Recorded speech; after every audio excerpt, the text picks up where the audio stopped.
네, 돈이 되는 뉴스 시작합니다. 주식명가 MTNW 김진만 어드바이저 함께합니다. 안녕하세요. 네, 안녕하세요. 네.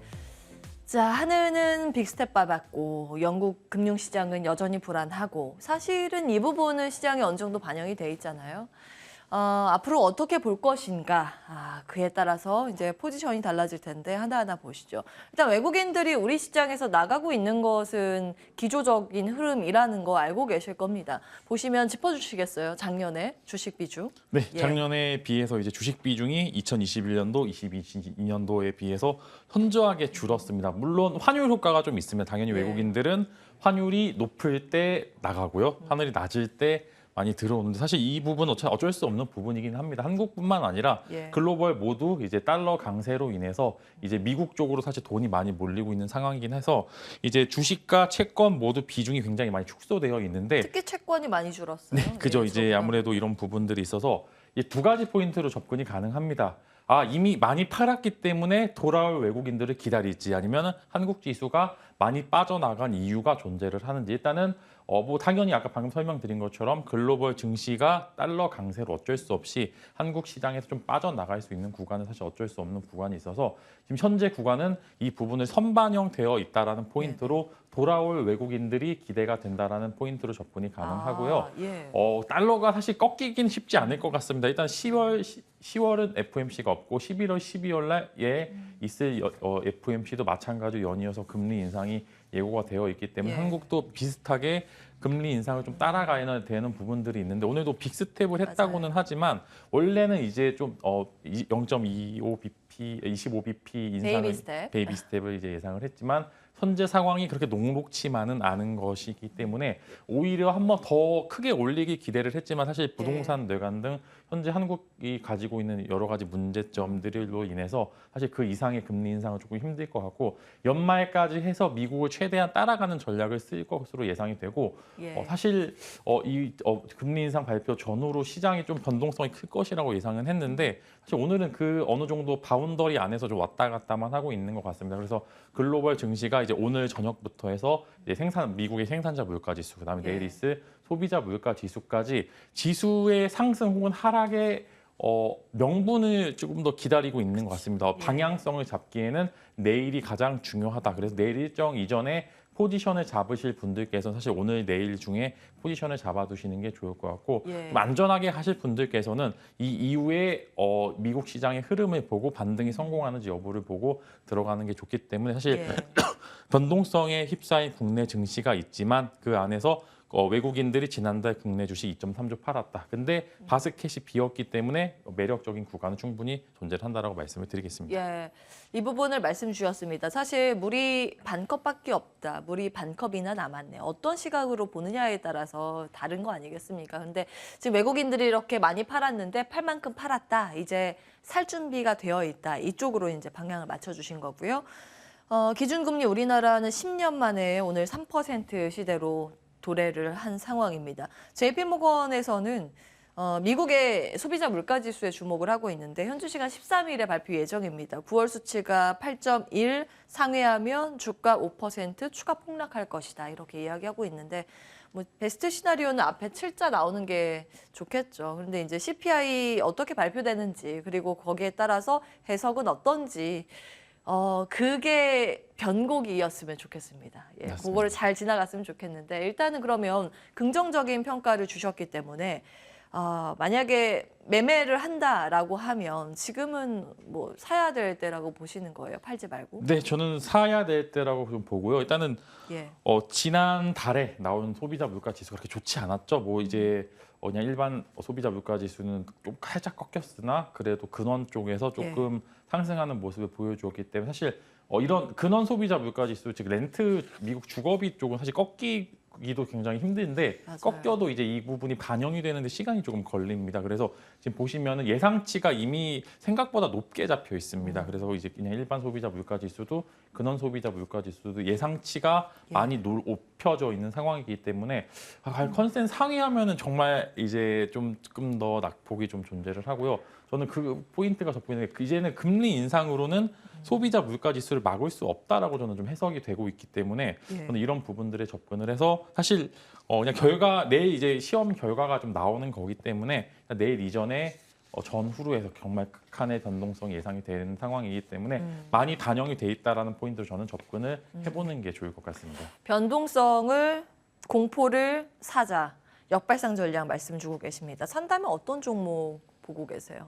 일단 반도체가 지금 굉장히 견고하죠, 의외로. 네. 굉장히 특이하죠. 외국인들이요, 요 며칠 한 지난주부터요 계속 SK 하이닉스, 삼성전자 두 종목을 사더라고요. 오늘 아침에 이제 개장 중계할 때도 사는 거 보고 와 신기하다 이런 생각을 했습니다. 왜냐하면 대만의 TSMC가 간밤 어제 8% 폭락했잖아요. 미증시에서도 뭐 마이크론만 올라갔고 나머지 반도체 장비가 급락했는데 외국인들이 왜 사는 걸까 궁금하기도 하고 뭐 그런 관점에서 매수 의견 주시는 것 같은데요. 네, 일단 이제 만약에 상승세가 나오게 된다면 반도체 쪽이 굉장히 강할 것 같은 게 겨우 이게 돈을 이제 못 버는 기업이 아니라 좀 덜 버는 기업들입니다. 특히 삼성전자나 하이닉스는 컨센서스가 낮아진 게 사실 돈을 아예 못 버는 거면은 굉장히 문제가 되는데 보유하고 있는 현금도 굉장히 많고 돈도 이전보다 못 벌지 이미 많이 벌고 있는 상황이기 때문에 겨울이 이제 절정을 좀 지나간 것 같습니다. 이미 삼성전자가 잠정 실적 발표 날 이후로부터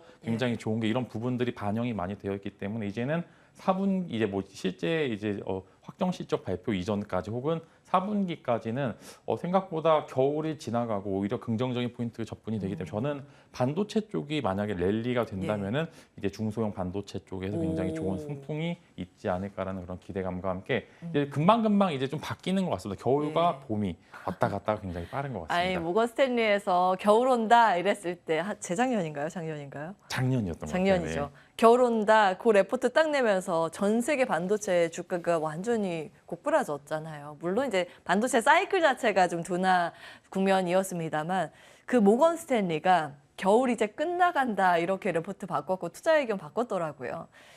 그러면 매수를 한다면 이 형님들 삼성전자 하이닉스를 매수할까요? 아니면 소부장을 매수할까요? 종목을 콕 집어주신다면. 조금 탄력적으로 갖고 계실 분들께서는 이제 중소형 반도체들이 많이 빠졌죠. 후공정 업체도 그렇고 이제 파운드리도 그렇고 고점 대비해서 거의 30-40% 이상 폭락을 했기 때문에 거품이 쫙 빠졌습니다. 뭐 DB하이텍 같은 종목들도 이제 바닥권에서 굉장히 잘 올라오고 있기 때문에 저라면은 이제 좀 안정적인 뭐 이제 큰 비중으로 좀 안정적으로 하실 분들께서는 사실 삼성전자나 하이닉스 현재 구간 여전히 매력적인 구간이고요. 사실 큰 폭의 이제 상승은 제한되지만 안정적으로 이제 한 5에서 10% 구간은 충분히 나올 것 같고 조금 더 탄력을 원하시는 분들께서는 후공정 업체나 DB하이텍 같은 파운더리 종목 쪽을 위주로 공략을 해보시는 게 좋을 것 같습니다. 종목 하나만 주세요. 저는 그럼 DB하이텍. DB하이텍. 네, 공략을 해볼 것 같아요. 이번에 이제 주주들의 목소리를 반영해서 그렇죠. 분사 철회한 것. 그렇죠. 그것을 호재로 보시는 거예요. 악재가 이제 어느 정도 이제 빠졌기 때문에 이제 악재만큼 하락했던 부분들이 올라올 만한 구간이 파운드리 이제 8인치 파운드리도 돈을 못 버는 게 아니라 조금 덜 버는 거지 이전에 있었던 현금 여력은 여전히 강하기 때문에 이 현금을 바탕으로 어떤 액션을 취할지 그 부분이 좀 기대를 해봐도 좋을 것 같습니다. 좋습니다. 삼전 닉스도 괜찮고 작은 종목으로 본다면 사실 덩치가 작진 않은데 DB하이텍 탑픽으로 주셨습니다. 기억해 주시기 바라겠고요. 사실 지금 반도체야 수급이 어느 정도 받쳐주니까 덜 걱정이 되는데 정말 걱정되는 쪽이 네카오가 아닌가 싶습니다. 다음 화면 넘겨보겠습니다. 속절없이 무너져요. 지금 수급도 구멍이 계속 나오고 있는 상황이고 삼성전자, 네이버, 카카오 물타기로 개인이 22% 박살날 때 기관 7% 수익 비결은입니다. 네이버, 카카오가 무너져서 이 종목도 사실은 점검받고 싶고요. 개인의 이제 포트폴리오 전반적으로 좋지는 않죠. 근데 외국인들이 하이닉스, 우리금융지주, 현대글로비스, LG화학 최근 이제 담고 있고요.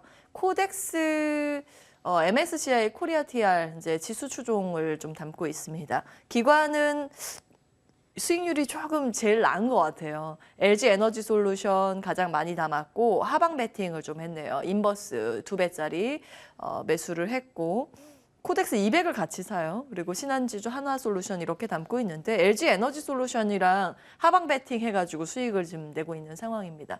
이걸 어떻게 봐야 될까요? 네, 일단 이거 그대로 띄워주시면 좋을 것 같고요. 네, 보시 개인 같은 경우에는 삼성전자, 네이버, 카카오, 삼성전자, 우선주, 코덱스 레버리지, 즉 완전 상방 베팅이죠. 그러니까요. 이제 사실 개인 투자들이 특히 탄력도가 큰 인터넷 성장주 네, 베팅, 그죠, 네. 금리에 가장 취약한 쪽 베팅이 이제 집중이 돼 있어요. 예. 네, 그래서 이렇게 보시면은 지수 하방을 위한 이제 포트폴리오가 전혀 구성이 안 돼 있습니다. 그래서 이제 지수 하방도 사실 대비를 해놔야 되는데 반대로 예. 기관 보시면은 현물과 그 다음에 이제 인버스 종목을 같이 잡으면서 그러니까요. 포트폴리오 내에서 사실 구성 자체는 이게 더 난 겁니다. 이제 사실 그래요? 어떻게 될지 모르는 구간에서는 예. 지수를 해칭할 수 있는 종목이나 이제 ETF를 공략을 함으로써 예. 올라 상승 때는 레버리지 효과를 얻을 수 있는 뭐 LG 에너지 배짜리. 솔루션이나 코덱스 200, 그 다음에 네네. 하방 베팅에는 이제 선물 인버스를 공략을 하면서 양방 위와 아래 모두 먹을 수 있을 만한 구간이 이제 포트폴리오 구성이 돼야지만 지금 네. 현재 구간에서는 살아남을 수 있는 구간이고요. 외국인들을 보시면 이제 뭐 지수 추종 ETF를 있다고는 하지만 예. 보시면은 외국인들은 선물 옵션에서 돈을 많이 벌어가서 현물과 선물 옵션을 이제 기관 투자자들은 예. 현물 위주의 매수세를 그다음에 외국인들은 현 선물을 혼용을 하면서 이렇게 상방 베팅을 하면은 이제 선물은 하방 베팅을 함으로써 이제 이런 엣지를 하는 전략을 계속 사용을 하고 있습니다. 그래서 프로그램으로 맞추는군요. 그죠. 네. 그래서 이제 비율도 굉장히 타이트하게 조정을 하면서 사실 외국인과 기관 투자자 입장에서는 지금 시장이 사실 돈 벌기는 굉장히 쉬운 시장이긴 하죠. 그래서 그래요? 네, 위아래로 너무 다 속상해요. 할 수 있으니까 사실 순실은 개인 투자자들 위주로 많이 보고 있기 때문에 이제 포트폴리오를 구성을 할 때 네. 지금은 이제 거의 마지막 구간이기는 하지만 항상 이제 좀 변곡성에서 이제 어떠한 선택을 하기 어렵다고 하면은 이제 비율을 나눠서 뭐 예. 30대 20으로 30은 상방 베팅, 하방은 20 베팅을 함으로써 어느 정도 지수 포트폴리오. 그리고 보면 최근에 또 개인 투자들이 이제 뭐 굿버스라고 불리는 종목들도 많이 매수를 하시면서 예. 이 매수하신 분들께서는 뭐 수익을 많이 거두셨지만 현물을 많이 잡으셨던 분들께서는 오히려 손해 구간이 있기 때문에 포트폴리오를 구성을 할 때는 지금은 사실 인버스 투자가 그렇게 매력적인 구간은 아니 여기서 빠져봐야 얼마나 더 빠지겠습니까? 그래서 지금은 이제 상방 베팅으로 올라가야 되지만 이미 매수하신 종목들이 과연 우리가 매수한 매수가만큼 모일 수 있을지 여부를 체크를 좀 하셔야 되는 부분들이 있기 때문에 만약에 또 지수가 어느 정도 위로 네. 올라오게 되면 그때부터는 다시 지수를 해지할 수 있을 만한 이제 브레이크 요소들을 충분히 갖춰 주셔야 되지만 예. 그런 이제 굉장히 변동성이 심한 장세에서 살아남을 수 있다라는 그런 말씀으로 대신하도록 하겠습니다. 자, 그러면은 실전 투자 방식으로 한번 질문을 드려볼게요. 지금 상방 베팅과 하방 베팅을 적절히 섞어서 외국인과 기관은 수익을 내는 구조라고 말씀을 주셨습니다. 개인이 그렇게 할 수 있는 방법이 혹시 있어요? 예를 들면요. 지수 상방을 베팅하는 쪽하고 하방을 베팅하는 쪽 같이 가지고 있잖아요. 그러면 지수가 올라가면 한 개는 수익인데 한 개는 떨어지고 지수가 떨어지면 반대가 되고 이렇게 되는 건데 어떻게 매매를 해야 되는 거예요? 예를 들어 일단은 기준점을 좀 잡는 게 중요한 것 같습니다. 이제 예를 들어 지금 현재 이제 코스피 지수를 한번 띄워주시면은 이제 조금 더 올라오겠죠. 이제 만약에 코스피 한번 보겠습니다. 이제 지수 베팅 구간이 지금 2,184잖아요. 지금 예. 보시면은 여기서 나가고 만약에 2,400 정도까지 가게 되면 지금은 사실 인버스 베팅이 그렇게 좋지만은 않은 게 예. 사실 당장 이슈가 목요일 날 내일 있는데 여기서 만약에 더 빠지게 되면은 그런 비율보다는 만약에 코스피 지수가 2,350에서 2,400까지 올라와서 어느 정도 박스권 장세 안에서 윗 레벨에 도달을 하게 되면은 거기서는 이제 현물 비중을 좀 축소를 하고 그다음 여기서 이제 한 10%에서 15% 정도는 뭐 인버스라든지 뭐 곱버스 같은 종목들을 잡게 되면은 만약에 하락이 하더라도 이제 기존 현물은 조금 보유를 하고 있기 때문에 본전에 도달을 하고 곱버스를 이제 하단부에서는 이제 수익 실현을 함으로써 현물과 이제 곱버스 투자에 계속적으로 이제 이것만 돌아가도 사실상 박스권 장세에서는 개별주보다는 이런 투자하는 방법이 조금 더 매력적인 구간이 있기 때문에 좀 어렵긴 하지만 여기까지 네. 잠시만요. 지금 속보가 전해지고 있습니다. 한국은행 금통위 기자회견이 이어지고 있습니다. 이창용 총재 화면으로 함께 만나보시죠. 먼저 국내외 금융 경제 여건을 설명드린 후에 오늘 기준금리 결정 배경에 대해 상세히 말씀드리겠습니다. 우선 지난 8월 금융통화위원회 회의 이후 대외 여건의 변화를 살펴보면 미 연준의 최종 금리 전망이 당초 4% 수준에서 4% 후반으로 상당폭 높아지면서 글로벌 경기 둔화 우려가 더욱 커지고 국제 금융시장의 변동성이 크게 확대되었습니다. 주요 선진국에서는 8에서 10% 수준의 높은 인플레이션과 이에 대응한 중앙은행의 긴축 강화 영향으로 성장세가 둔화되고 있고 중국 경제는 부동산 경기와 수출 둔화 등으로 부진이 이어지는 모습입니다. 국제금융시장에서는 장기 시장 금리가 큰 폭 상승하고 주가가 크게 하락한 가운데 미 달러와 강세 기조가 강화되면서 주요국의 통화 가치가 약세를 보였으며 이 과정에서 일부 국가에서는 금융 불안이 나타나기도 하였습니다. 국내 경기를 보면 성장세가 둔화되고 있는 모습입니다. 소비가 회복 흐름을 이어가고 있지만 글로벌 경기 둔화의 영향으로 수출 증가세가 점차 낮아지고 있습니다. 이러한 성장세 둔화 흐름은 앞으로도 이어질 것으로 예상되는데 금년 성장률은 지난 8월 전망했던 2.6%에 대체로 부합하겠지만 내년은 지난 전망치인 2.1%를 하회할 것으로 전망됩니다. 물가 상황은 5%대 중후반의 높은 소비자 물가 오름세가 지속되고 있습니다. 석유류 가격 오름세가 둔화되었지만 개인 서비스와 가공식품 가격 등은 상승폭이 확대되고 있습니다. 근원 인플레이션과 일반인 기대 인플레이션도 4%대의 높은 수준을 지속하고 있습니다. 앞으로 소비자 물가는 환율 상승 등이 물가의 추가 상승 압력으로 작용하면서 상당 기간 5에서 6%대의 높은 오름세를 지속할 것으로 예상됩니다. 금년 및 내년 소비자 물가 상승률은 8월에 전망했던 5.2% 및 3.7%에 대체로 부합하겠지만 경기 둔화에 따른 하방 압력에도 불구하고 환율 상승, 주요 산업군의 감산 가능성 등으로 상반 리스크가 큰 것으로 판단됩니다. 국내 금융시장에서도 외환 부분을 중심으로 변동성이 크게 확대되었습니다. 미 달러와 강세에 엔화 위안화 약세와 무역수지 적자 지속 등이 더해지면서 원달러 환율은 1,400원을 상당폭 상회하는 수준까지 상승하였고 외국인 증권 투자 자금도 9월 중 순유출로 전환되었습니다. 장기 시장 금리는 주요국 국채 금리 상승 등의 영향으로 큰 폭 상승하였고 주가는 하락하였습니다. 가계부채와 주택시장 상황을 보면 금융권 가계대출이 주택 관련 대출 증가에도 신용대출이 순상환이 지속되면서 소폭 감소하였고 주택 가격은 하락폭이 확대되었습니다. 오늘 금융통화위원회는 내년 성장률이 당초 전망보다 낮아질 것으로 보이지만 물가 상승률이 5에서 6%대의 높은 수준을 상당 기간 지속할 것으로 전망되는 가운데 환율 상승으로 상반 리스크가 추가 증대된 점과 환율 상승 기대가 자본 유출 압력을 높이고 외환 시장의 쏠림 현상을 유발하는 등 금융 불안 요인으로 인해 일부 작용하고 있는 점을 고려해 볼 때 정책 대응의 강도를 높일 필요가 있다고 판단하여 기준금리를 50bp 인상하기로 결정하였습니다. 이 결정에 대해서는 주상영 의원과 신성환 의원은 기준금리를 25bp 인상하는 것이 바람직하다는 의견을 나타내셨습니다.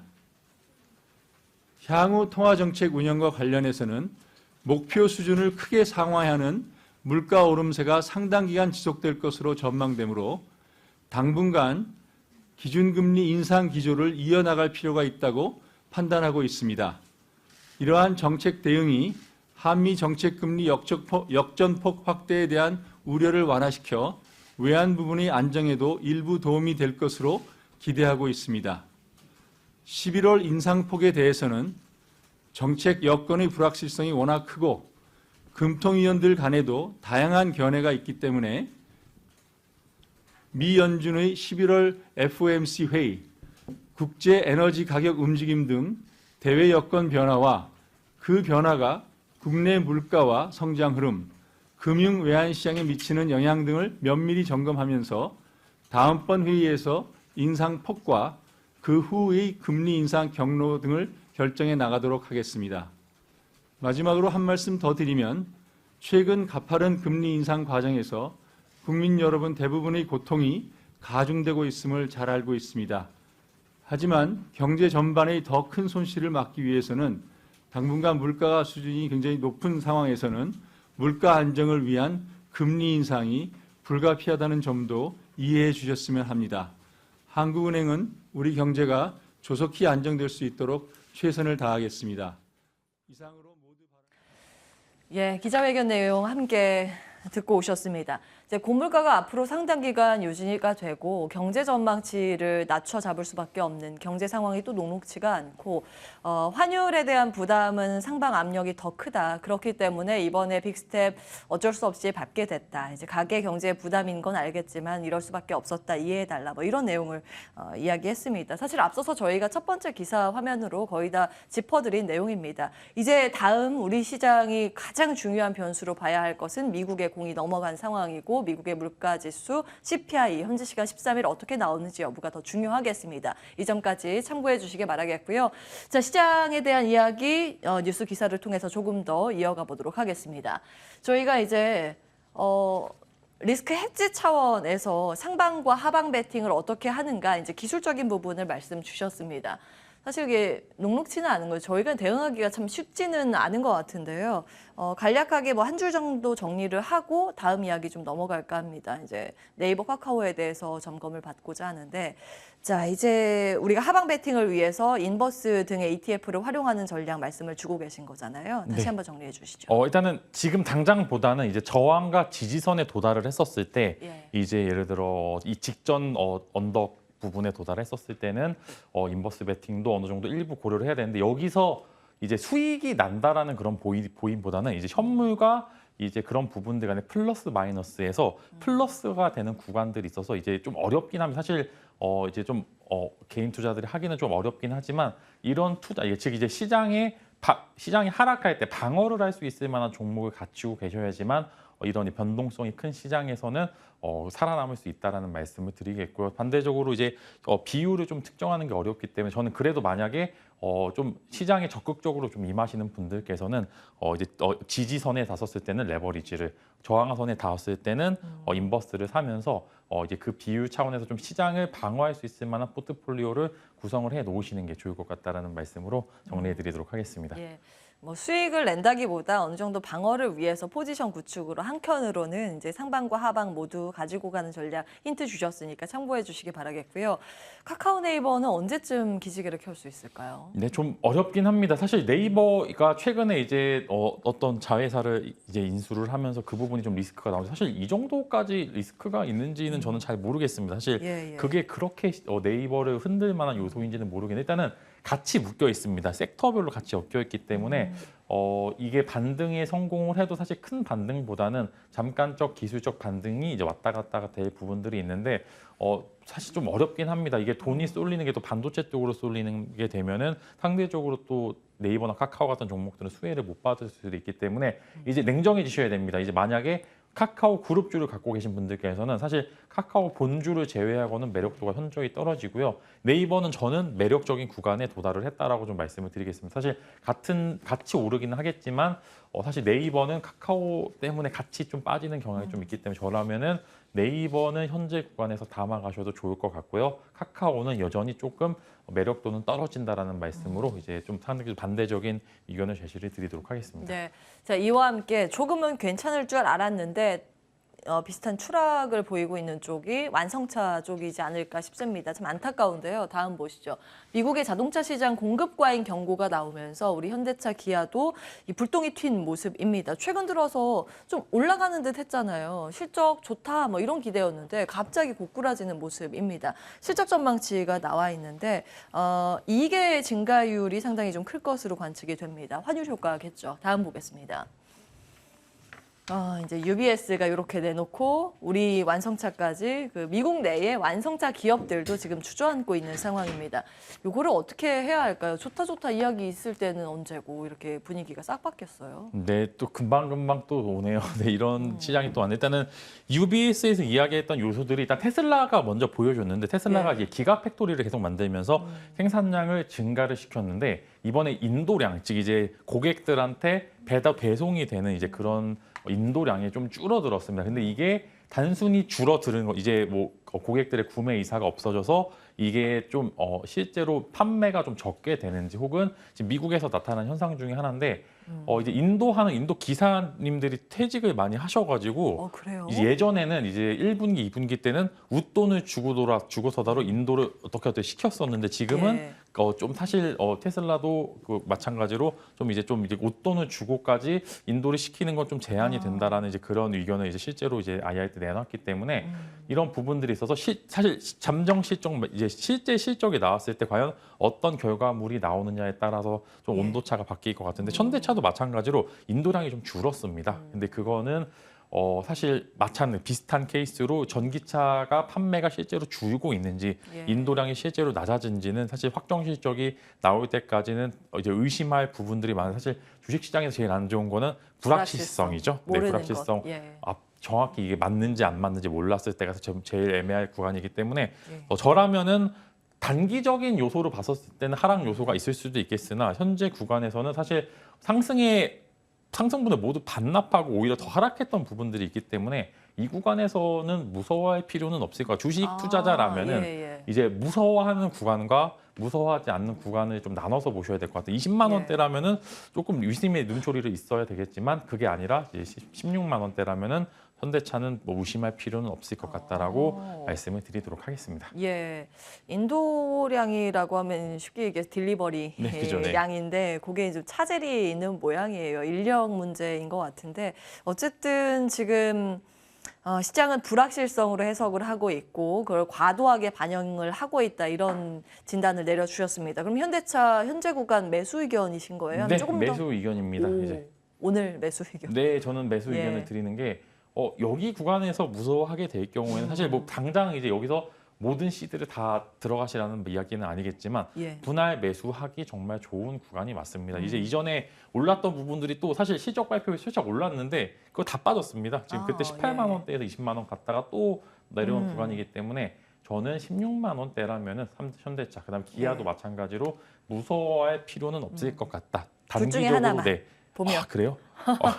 어렵네요. 네, 저는 현대차 쪽이 조금 더 괜찮을 것 같고 탄력성과 안정성의 차이는 있겠지만 저는 그냥 현대차를 보시는 것도 좋을 것 같습니다. 좋습니다. 여기까지 듣겠습니다. 주식면과 MTNW 김진만 어드바이저와 함께했습니다. 고맙습니다.